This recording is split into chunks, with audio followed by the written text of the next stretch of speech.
All right, guys, we have 60 days left before this car has to be completely finished and delivered to the SEMA show running. A lot of work ahead of ourselves. We've got most of the roll cage done now. Finish that off, I need to buy a few more things. I need to buy the fuel cell. I need to buy a steering column. What was that? What are you buying? I need parts. I need parts to finish the car. You're what? Spending what? Spending what? Spending what? Say it! Money.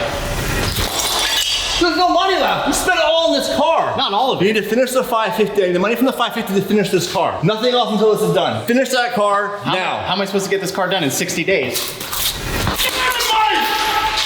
to me when I'm talking to you, Mike! Look at me in the eyes! Why are you laughing? Finish the 550, then finish this Ferrari, Mike! I'll send you back on that drift track.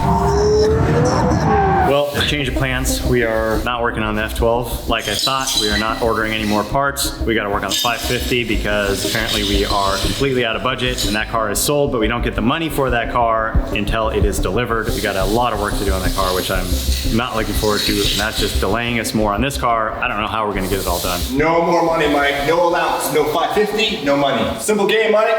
Come by my rules. No more money. Okay, I got the keys to the 550. We're gonna move it out here in the middle of the shop, just start pulling it apart. We gotta pull the dash out. We gotta do a bunch of other stuff to try to get the factory AC back in the car that we removed when we built the car a year ago. I am gonna be sad to see this thing go. This is the first Ferrari that I built from the ground up. And when I got it from the guys at DDE, they brought it over to my shop. It was basically a rolling chassis. Everything had been taken out of it. We had to put all that stuff back together. It was a big project. I had a lot of fun building it. I had a ton of fun driving the car. It is what it is. You got to sell some things to fund the F12 project. So let's see if this thing starts and we'll see if this alarm actually works this time.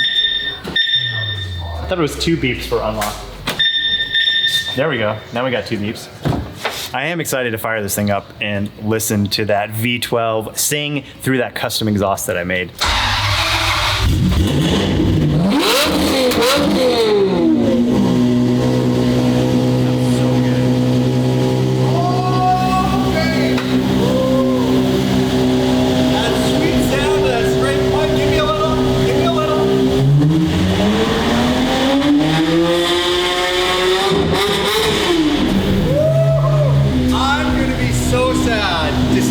Go.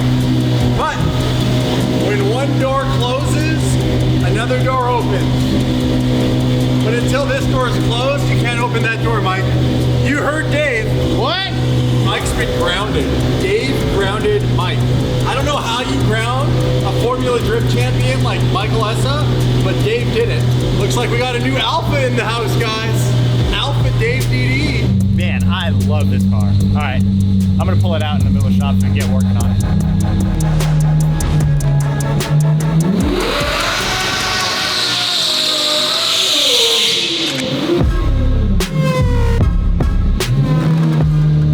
Just like a crab walk on these polished floors.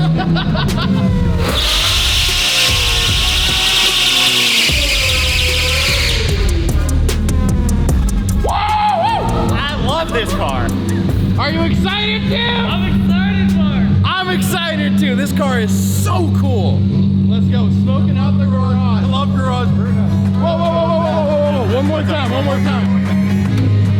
Ready to go? Well, I'm always ready to do this.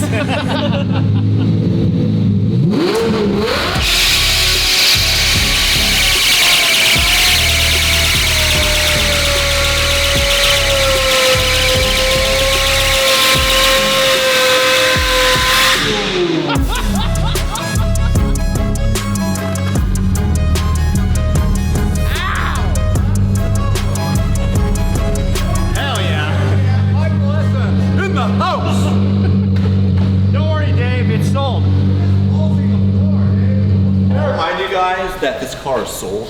We're doing stress testing right now, making sure that everything's running properly. The truth is, he built such a good car that this is nothing for this car. Dude, we were beating on it at that drift event. No, we weren't. This car's sold. Dave. Hey, clean this up. No more money, Mike. All right, now that the tire smoke is almost cleared out of here, list of things that we need to do to complete the 550 for its new owner. Number one is install the air conditioning. So we had pulled the air conditioning out of the car, made block off plates, removed a lot of stuff to lighten the car up a bit. All of that stuff has to go back in, and in order to do so, we've got to pull the dash out. We've got to pull some parts off the front of the engine, some pulleys, some covers. We got to get the dash recovered in like an Alcantara suede. But to do that, we're gonna have to fill some holes in the dash, modify the factory door panels, and finish up the custom door panel that I was making for it. We got to do that on both sides. Quite a bit of work involved in that as well. Do you mind grabbing some tools and just start by pulling out the dash? I think that's the first step. Tim, would you like to walk the audience through how you do a odometer rollback? Yes, so before I was born, there was this thing called an odometer rollback, and I don't know how to do it. There you go, that's the answer. Should lose mark. This is careful, it's a Ferrari. It's a metric mark. They're metric? Yeah, let me get the right size before I strip. What's that? Before you strip it? Before you strip? Before you. Mike! Oh, hey, Mike. I heard my name being called, and I heard something about a strip bolt. What happened? Nothing. We got the right size. Crisis averted. There you go. Instead of quick release steering wheel, it's slow release. Hey Mark, Yeah? you remember what this hub is from? No, what is it actually from? It's from a 2019 Honda Civic Type R. No. Are you So, serious? Technically, you have a Ferrari. This wheel will never be seen again. Turbo. Oh, those are rivets. Gonna get the drill.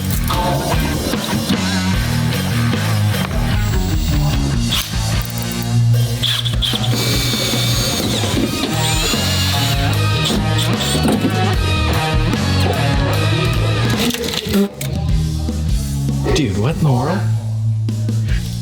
Where'd they drive this thing? What the heck? Oh, there's a spider! No way.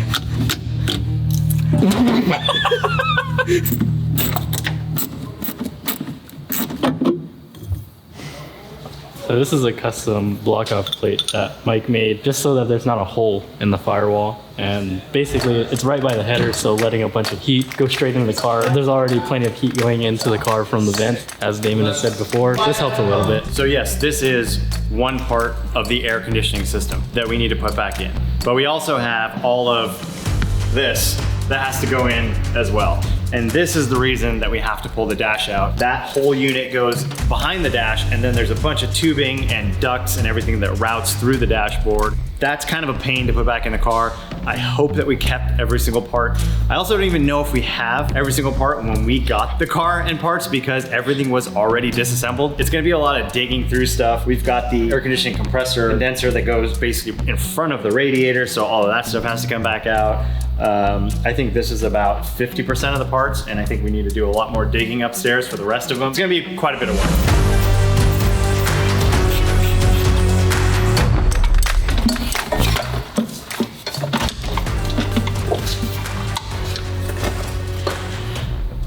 Still a lot more to remove to get to everything, huh? Yeah. It is a big process. Now that that's out, you can see some of the custom brackets and stuff that we had to make to get the alternator to work without the AC system in there, because there basically was like a combined bracket that held the alternator to the AC pump. So we'll have to go backwards and swap those parts back out, put all the lines back in, condenser back in, which actually this is a custom bracket that we made to hold the power steering cooler line in place, because that's where the condenser goes. So we spent a lot of time deleting the AC. Now we're gonna spend a bunch of time putting it back in. This whole unit over here, it's got fans inside of it. It's got the heater core, AC core, Inside here, it's got a lot of valves. Basically, when you turn the heater on, it'll open the valve and let the hot engine water run through the system. So that way, when you turn the heater off, this part isn't getting hot and just heating up the inside of the car. There's a lot of stuff going on inside of this box. It is packed full of stuff. So all the vents have to get hooked back up, which means we have to go upstairs and find all that stuff. I hope there's on shelves, because if it's not, we got to source 550 air conditioning parts. That would be, I don't even know how long that would take if we could even find those parts. I'm sure that Ferrari does not have that stuff sitting on the shelf. All of these lines have to go back in. Heater hoses, the heater control, AC control. This tube, which is actually part of a fuel cooling system. So apparently when they built these cars that were in hot climates started having issues with vapor lock. Basically what that is the fuel got so hot that it vaporized and the pump can't pump fuel through the system anymore, so the car dies.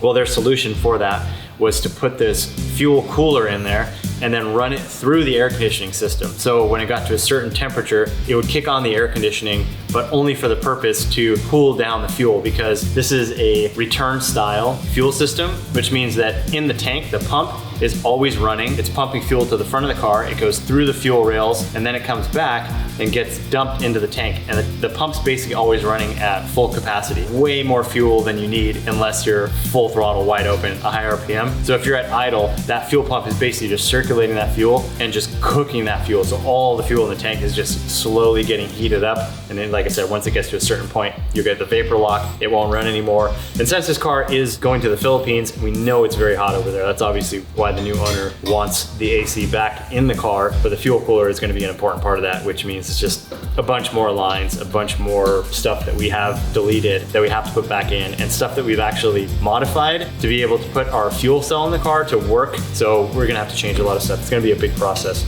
Also, the dashboard we have to modify before we get it recoated, because there's some big holes here. It was part of the air conditioning vent system, so we're gonna have to block off some of the tube. So this section won't have air coming out anymore. This is where the roll cage goes, and that's why we had to cut this section out, basically so we could get the dash to fit in the car with the cage. But we want to fill this in. I think the best way to do that is cut the leather off, make a plate, and then come from the backside and fill it in with fiberglass, and do that in those spots that basically have those openings. And then we have the door panels that we have to take care of as well. If we could put the factory door panels back in, we would, but with the door bar, that goes right against the door, kind of in this area. And it is difficult to make door panels for this car because this surface here is lower than these things. So all of these things are sticking out of the door. Some cars, it's really easy to make a flat door card. I wish this was the case, but it is not on the 550. We're actually using the stock door panel in the upper section and then cutting it right above the door bar and making the bottom section out of aluminum. So it's gonna come out with aluminum, curve around the door bar, and then meet the factory door panel. So we only have to basically build half a door panel. The fit and finish, I think, is gonna look a bit better. We'll have to do all that, cut the aluminum, weld it, make brackets, fit it all in the car, and then send the door panels off to get the same suede or Alcantara coating as well. So all of the interior looks nice and polished and finished. So that's just a basic rough breakdown of all the work that we need to do to prep the 550, get it ready for sale. There's a lot of work left to do on this car, but I have a lot of work to do on the F12. And now that Dave has left the building, I'm gonna get back on the F12 and I'm gonna go knock out some of those roll cage tubes. So I have been sneaking back here throughout the day, and I was able to knock out the diagonal bar that goes above the driver's head down to the passenger side on the main hoop. We did have to compromise a bit, like we knew we were going to, because of the seat. Top of this joint isn't in the middle of the bend like the other tube, but in the rule book it says it has to be within 6 inches. It's within about a 4-inch, so it's perfectly legal. Fits well, the seat fits in there, and there's a little bit of a gap there, so that turned out really well. That was a really easy tube to make since it was just a straight 2-angle cuts, and it is in there and it's tacked in place. Now I'm working on the driver's side harness bar, which is going to be kind of difficult because it's not just a straight tube across, it's actually got to curve back about 3 or 4 inches to clear the seat, and then swoop over here and then curve back in and land on this diagonal bar. And that right there is a tough bar to get right. It is a very difficult bend to land correctly. So I'm gonna make that out of the scrap tube, and I actually had an idea to help me out and basically be a helping hand. I got a piece of square tubing that I'm going to run across the front of this, and I'm gonna weld a plate to the bottom of it and kind of create a shelf for those tubes to land on while I'm putting it together, so I know it's perfectly flat. Make makes the whole job a lot easier. Tim's working on the 550 and I don't want to pull him off of that and get him back here just to hold those tubes for me. So I'll build my own little helping hand out of some steel. So you guys might remember this plate. This was the first plate that we cut out on the Jekran plasma table. It's just been kind of floating around the shop, and I need to cut a flat plate out that was approximately these dimensions anyway. I actually realized this would work because I was looking at the sheet of steel that was sitting in the plasma, and I saw the cutout of it, and I said, you know, that is just about the shape and size that I need. Found the plate, cleaned it up, and now I can tack weld this onto the steel tube and it will make my life a lot easier. So here's our steel tube. It's just a piece of mild steel square tube. I didn't buy this for anything in particular except for stuff like this. So just having that like variety of different size of tubing and square tubing and sheet and sometimes round stock if you're cutting something on a lathe is important. Otherwise I would have had to run to the store and try to buy something. Same idea as thin wall steel tube. It's cheap, use it, let it help you out. I'll tack this plate up, pop it in the car, see if this is all gonna work out.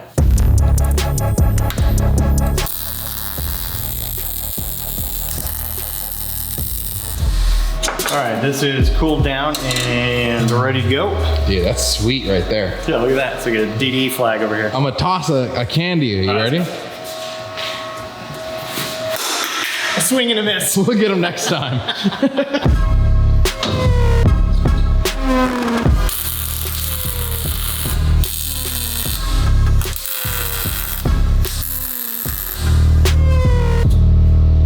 I love these things. They are so handy. Trying to line this up and hold that tube in place with anything else except for a magnet with a 90-degree corners and all that's just so difficult. So I love these things and they're cheap too. All right, so I have a couple of the scrap tubes bent up. I notched one side that's gonna go on this. I had some extra length here because that's what I needed to do to get this in the bender, but then I cut it down to basically leave a gap between that diagonal bar and this tube so I can fill that in with another piece and just work on that notch till I get it perfect. Have that line up, scribe it, and then I'll know exactly what the notch needs to be before I bend this tube. Because like I said, the way that the bender works, that notch sticks out here and there's only a certain distance that you can go, how short you can go, and then it just doesn't capture this piece and it won't do a bend. It'll just slip right out of the bend. That's ready to go. This is ready to go. Now we have a little shelf in here. Yeah, look at that. That's so easy. I was trying to like hold it up before. Without that, there was no way that that was gonna work. Solved the issue completely. So now I can work on this part of the tube, cut this to the right length, drop it in, and then make that notch part, fit it together, and then I can cut the correct roll cage tube out of some more tubing that we have sitting over there, do the same bends and notches, and we will be finished with this side. And then the passenger side will be easy because the passenger seat is further forward, so we can just do a straight bar on that side, and that is going to save a ton of time because this is gonna be a 2-3 hour project to get all this done, so that side will probably take me 20 minutes. So now that I have this first piece done, I've got the notch figured out over here. That lays in there just like that, and I can make sure that it is parallel. This tube is, if it's 4 inches, it's 4 inches back all the way across, and it's not crooked. It's not gonna be like 4 inches back here and tapered in, coming in at a weird angle over here. So we'll line all that up so it's nice and symmetrical, it'll look really good.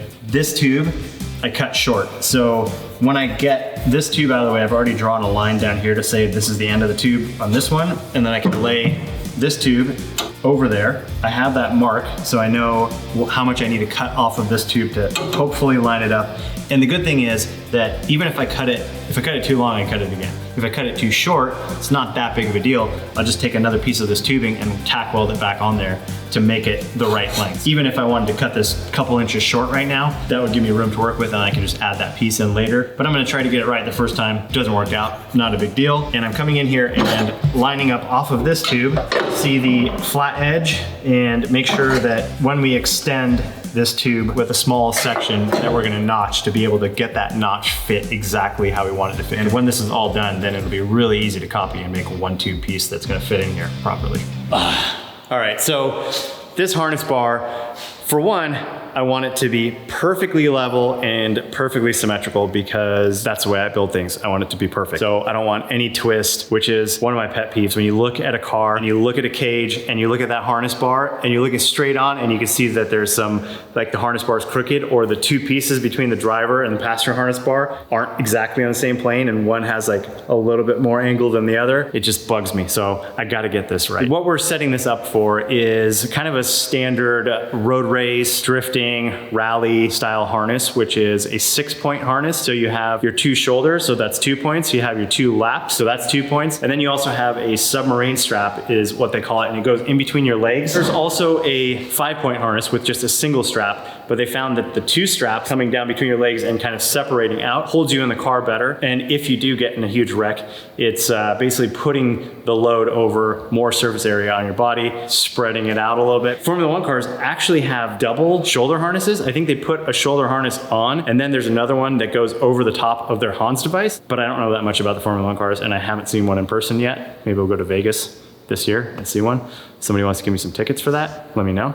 I think they're selling $1 million tickets for the, Oh my gosh. yeah, it's like a Caesar's Palace all exclusive. Yeah, Comes with an acre of land and a Lamborghini. yeah, probably doesn't come with much. It's that's pretty wild for that money. But so that's what we're gonna do. We're gonna use a 6-point harness in this car. So it's gonna have the 2 shoulder harnesses tied into that bar, and then we're actually gonna weld plates into the chassis for the 2 side lap belts to go, and then we'll weld more plates into the chassis for the 2 submarine belts to go. So everything is gonna be really, really solidly connected to the chassis. We're not gonna just drill holes and throw some washers on there because those could pull out, especially on a thin sheet metal aluminum car. There's a good chance of that sheet metal just kind of tearing because that's kind of the properties of aluminum, where steel, it tends to grab a little harder. We'll make sure we have some really solid harness connection points in this car. So I'm gonna cut this piece down. As you can see, I've got 2 marks on here because I'm not that sure which one is gonna work. So I'm gonna go with a longer one first, pop it in the car and see if I got it right.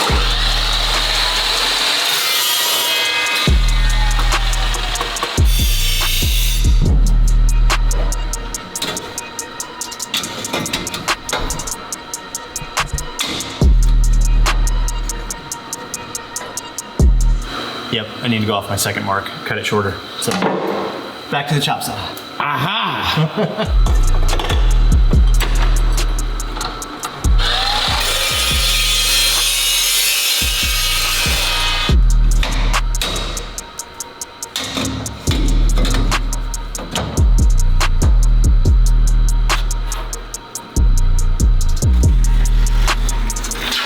All right, so we got the second piece of tubing cut down to what looks like the proper length. Now I've taken another piece of the scrap steel and I think I know what the degrees are gonna be for this notch, but still a little unsure on that. I'm gonna take a guess here, cut a notch and see if it fits the first time, which I don't really have high hopes on that. All right, let's see.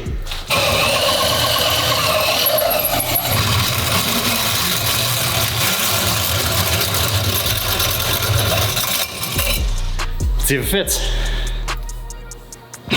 That is pretty close, 2 or 3 degrees too much. So I will back it down a touch and just re-notch this and see how it works.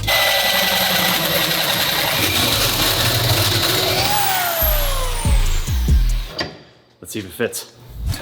And that's looking pretty good. Might clean this up and see how it looks.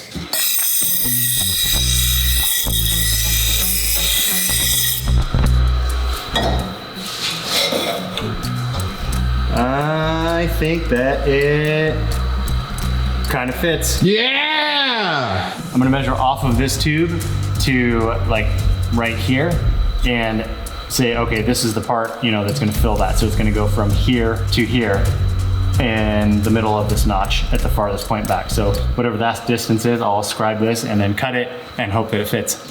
All right, so I've got it marked. I'll cut this, we'll see if it fits.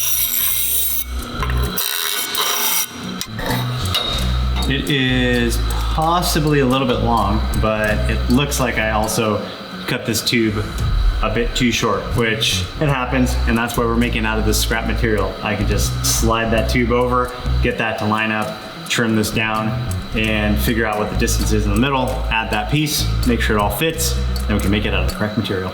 So it looks like I cut about 1/8 of an inch too much out of that. Do you see that gap? It's tiny, It's tiny. but it's just enough. It's just enough to make it not work, but it is not a big deal. It looks like this notch and this length is perfect, which is the hard part to get right. Happy with that, but I can't just cut an 1/8 inch sliver and add it in there. It's gonna be a little too tough. So I'll cut this tube down a little bit more and then measure that gap so I can cut a piece that's easier to work with. All right, let's see if it fits.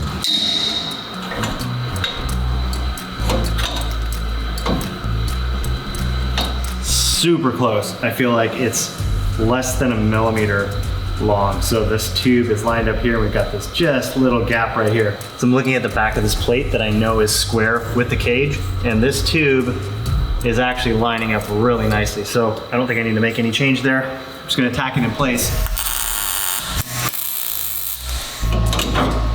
That looks really good. Trying to figure out that notch at that angle without making a scrap tube like this. I would have made probably 3 or 4 of them before I got it right, and wasted a bunch of tubing. So I'm happy with the way this came out. Now I can just transfer over the designs, just like I did with the A-pillar bars and the main hoop onto the correct piece of tubing, bend it, notch it, and it's good to go. Yeah, this thing's coming along. I mean, I still have to do door bars. That'll take some time for sure, but I'm gonna do that later on so we can still get in and out of the car easily. Overall, not too bad considering we got that wrench thrown in the mix by Dave with a 550.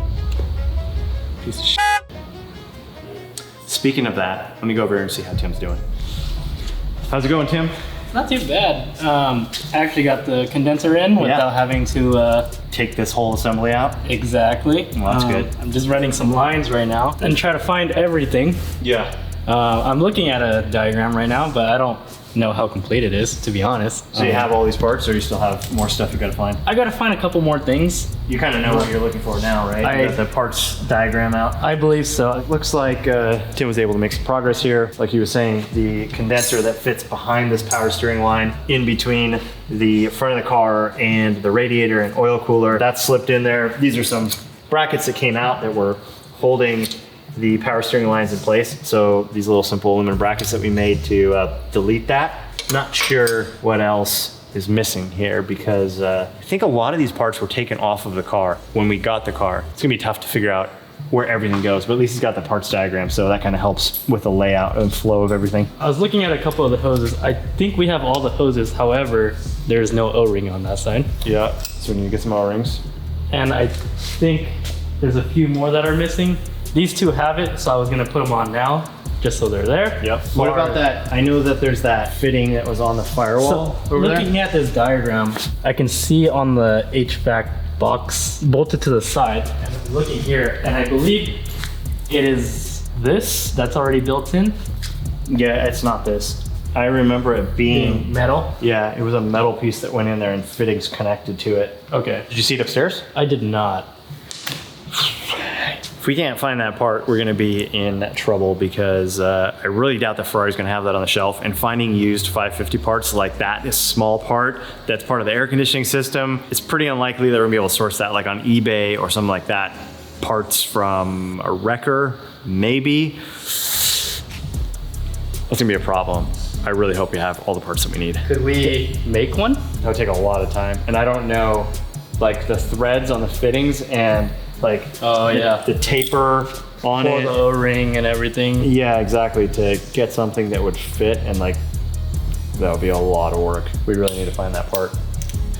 I knew this was gonna be a lot of work to get this thing back together with all the AC components, but it's looking like it's going to be a lot more challenging. If we have to source parts for this thing, it is going to stretch this project out quite a bit longer, which means that it's going to delay us getting the money for me ordering parts for the F12, and that is a huge issue because we've got 60 days left till SEMA. If I can't order parts for another week or two,